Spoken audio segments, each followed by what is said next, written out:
كيف بدأ الكحك؟ يعني بص بقى، ده رحلة. الكحك ده طلع جاي لنا من ياما. لما دخلت ادور اصل الكحك جه منين، لقيت ان الموضوع بدأ من ايام الفراعنة، من ساعة رمسيس الثالث. في الوقت ده كان الفراعنة او المصريين القدماء بيستخدموا الكحك عشان يحتفلوا بالاعياد والمناسبات، ولما بيروحوا يزوروا المقابر. هي طبعا علاقة غريبة جدا، اعتقد ليها علاقة بدموع الفرح والحزن، بس يعني مش عارف، ما عنديش مبرر هو احنا ليه بنروح بيه المدافن، ويمكن كانت قرص واحنا اللي مش فاهمين. لكن هو الاكيد ان هم لقوا في معابد في الاقصر ومنف وفي مقبره هرم خوفو جداريات بتوضح صناعه الكحك، وكمان جداريات مبينه قوي ان هو كحك بالصاجه اللي محطوطه فوق دي ومرصوص عليها الكحك كده. كان في واحده ست كده ماشيه بالكحك في الجداريه انا شفتها. المهم ان الكحك ده كانوا بيستخدموه بالشكل اللي احنا قلناه ده. وكمان مش بس كده، ده كان الوزير في الوقت ده بيهتم وبيشرف قبل المناسبات على صناعه الكحك بنفسه كده. يعني عارف انت مش قادر اقولها، بس هو كان في وزير بيركز في صناعه الكحك. وكمان كان في بعض انواع الكحك اكتشفوا او لقوها يعني الباحثين ان كان بيكون عليها ختم الاله رع ولا اله الا الله عشان ما نروحش في داهيه. وكان ساعتها كمان بيحشوا بعض انواع الكحك ذهب. الناس دي كانت يعني فلوسها كتير ما شاء الله.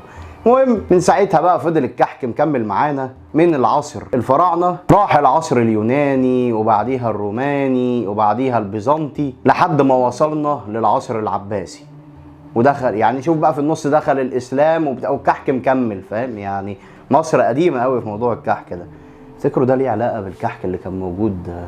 يقول لك هتلاقي في الشهاده كحكه، الله اعلم. المهم في العصر العباسي بقى يا سيدي، وفي عهد الخليفه احمد بن طولون، حصلت بقى حاجات كتير كده داخله في الموضوع.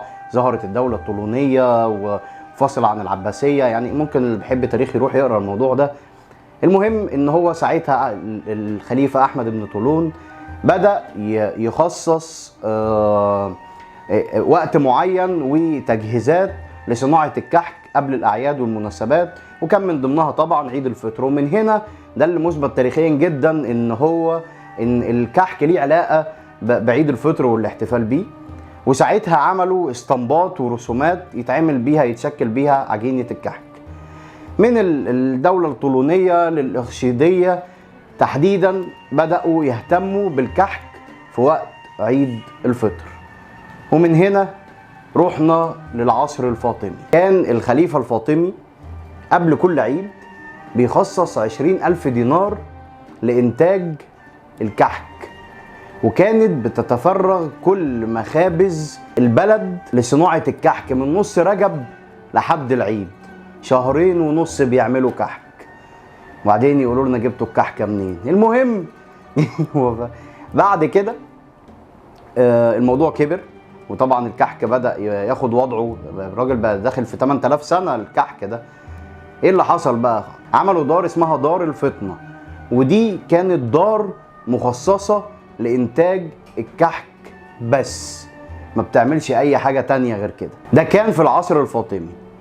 وفي عصر المماليك كان الامراء المماليك بيطلعوا قبل العيد وفي العشرة الاواخر من رمضان او في اخر رمضان بيبتدوا يوزعوا الكحك على الناس الفقراء والمتصوفين والناس اللي موجودين في المساجد كنوع من انواع الصدقة او الدعم ليهم يعني.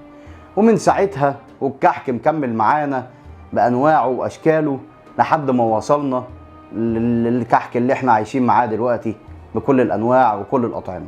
ومن هنا نتاكد ان الكحك اصله مصري، وان اللي بنى مصر في الاصل حلواني. الموضوع طلع ملوش علاقه بالبسبوسه والكنافه، طلع من زمان المصريين القدماء بيعملوا كحك. وكل سنه وانتم طيبين، عيد سعيد. ناكل كحكه بقى.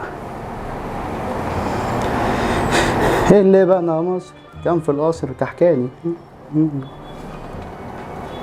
واو، ما كانوا بيحطوا سكر منين؟